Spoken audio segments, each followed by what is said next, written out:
So let me just summarize your question to make sure that I heard it well. I think you're just saying, how is it possible to have an experiential understanding of a theory? That's correct. And why polyvegan versus any other theories? Sorry, and why? And why polyvegan versus well, it's primitive in the sense that it's exploring how we have developed as human beings, but how does that understanding make the therapeutic experience better? Okay, so how does the experiential understanding of the theory make a therapeutic experience better? So, very simplistic example, but say there's the theory about it's important to be in touch with your feelings and to be in touch with embodied experience in order to make change. So if you just have an intellectual understanding of it, you say, so what I'm doing is I'm going to just ask the client, what's your feeling? What are you feeling in your body? What's happening? And stay there. If you have an experiential understanding of the difficulty of staying there and of what it might mean to different people, then you're going to connect more to the experience of the client and guide them. Instead of saying, okay, you're in point A, go to point B. You're going to say, okay, so you see the client starting to walk and you relate to it. And you say, oh, client is hobbling here and client is kind of moving sideways. And so you help them. Say, okay, here, I'm helping you, guide you a little bit. And you give them hands-on guiding that corresponds to the reality of their situation and of their experience, as opposed to some abstract notion of what they should be doing. Okay?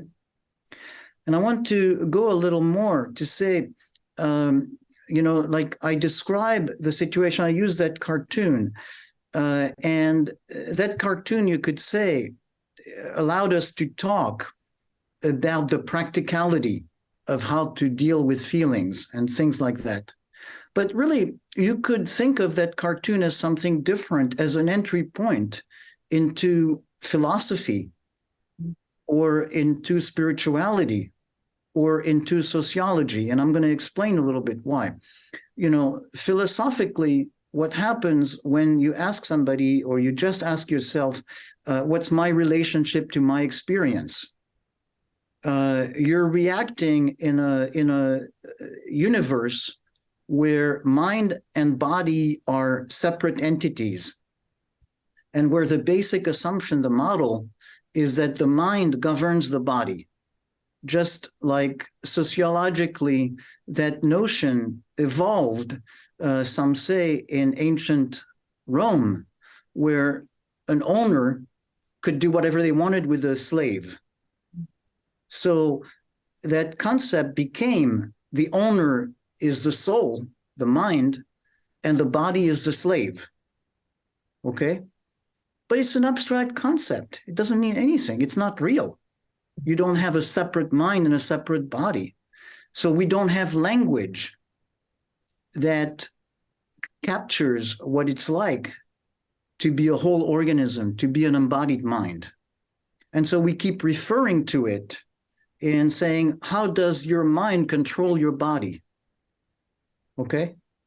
And this is realizing the limits of our words through the experience of noticing how bottom-up experience and what's happening in the body in an unconscious way is actually at the source of our feelings, but also of our thinking.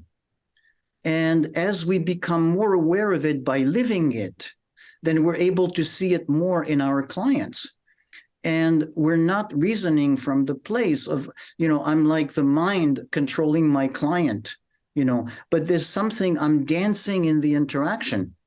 And as I am dancing in the interaction, I'm doing this and that, and I'm noticing that I'm doing this and that. The client dances differently. Okay.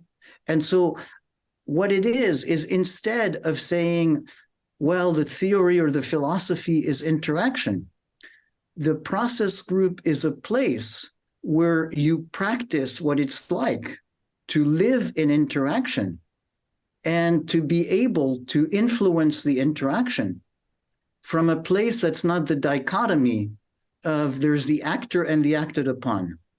But, I'm in the dance. I'm being danced and I'm dancing and I'm changing. Okay. And when I'm describing it that way, it might seem, oh, wow, this is complex. But when you're doing it, it's just like when you're swimming or riding a bike, you're doing it. Okay. If you think too much about what it's like to ride a bike or to swim, you sink or you can't bike.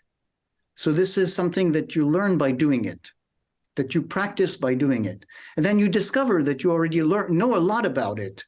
So it's not about learning something totally new, but reinforcing something that's already in you in a way to make it more effective.